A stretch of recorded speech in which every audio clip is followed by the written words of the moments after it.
नमस्कार शेतकरी मित्रांनो, मी राहुल ठोंबरे, फ्रेस्कोस कृषी सेवा केंद्र, विठ्ठलवाडी फाटा, तालुका वाई, जिल्हा सातारा. बघा, या ठिकाणी आपण शेतकऱ्यांसाठी एक प्लॉट केलेला आहे मिरचीचा.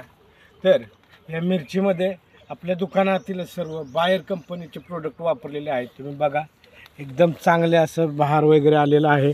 त्याचप्रमाणे तुम्ही जर अशा पद्धतीने लागवड केली तर निश्चित चांगलं उत्पन्न करणार आहे. तर तुम्हाला आज मी या मिरचीतील जास्तीत जास्त कोणती औषधं वापरायची ते शेड्यूल सांगणार आहे. हे शेड्यूल माझ्याकडे प्रत्येक पिकाचं आहे. त्याप्रमाणे तुम्ही जर वापरलं तर नक्कीच त्याचं उत्पन्न वाढणार आहे.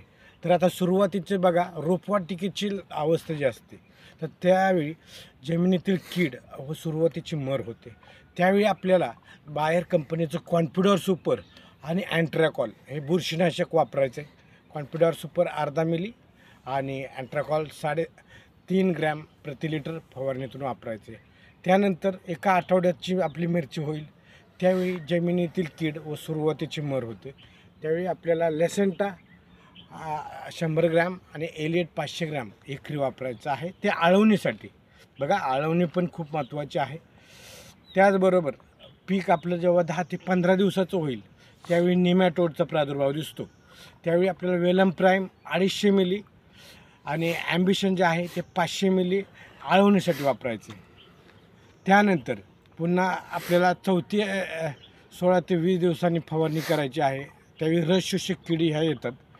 त्यावेळी मोएंटो एनर्जी 250 मिली आणि 500 ग्रॅम अँट्रॅकॉल जे बुरशीनाशक आहे हे फवारणीसाठी वापरायचं आहे. त्यानंतर बघा, 5वी जी फवारणी आहे ते आपल्याला पांढरी माशी माईट वगैरे येत असतो. यावेळी आपल्याला सोलोमन जे आहे ते 200 मिली आणि 120 ग्रॅम नेटिव्ह हे फवारणीसाठी वापरायचे.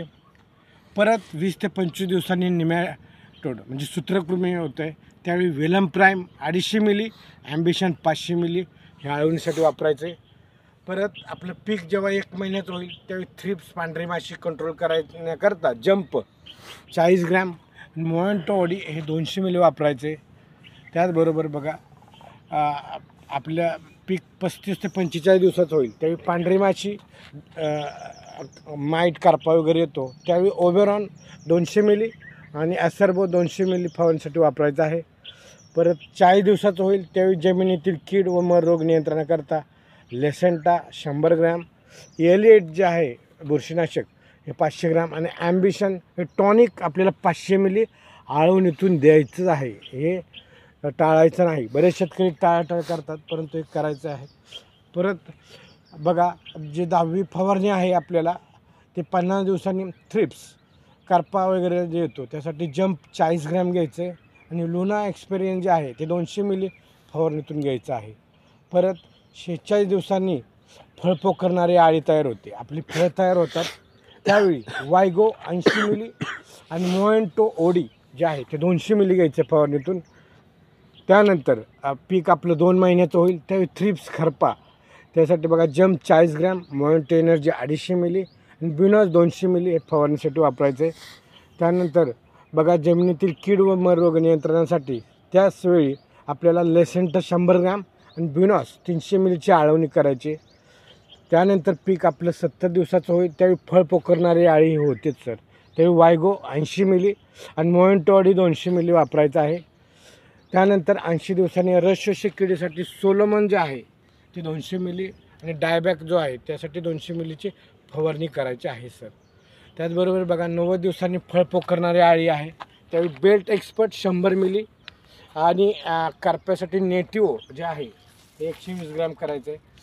त्यानंतर पीक 100 दिवसाचं होईल त्यावेळी ओबेरॉन 200 मिली आणि बुरशीजन्य रोगासाठी मेलोडी 700 ग्रॅम वापरायचे. त्यानंतर बघा, 110 दिवसांनी बुरशीजन्य रोग तयार होतात त्यावेळी ब्युनॉस 200 मिली आणि रस शोषक किडीसाठी जंप जे आहे 40 ग्रॅम. असे ह्या 18 फवारण्या केल्या तर नक्कीच आपलं उत्पन्न चांगलं येईल. आणि सर्व बाहेरची औषधं आपल्या दुकानामध्ये उपलब्ध आहेत. आपलं दुकान विठ्ठलवाडी फाटा सुरूर वाई रोडला आहे. तर कधीही या. धन्यवाद.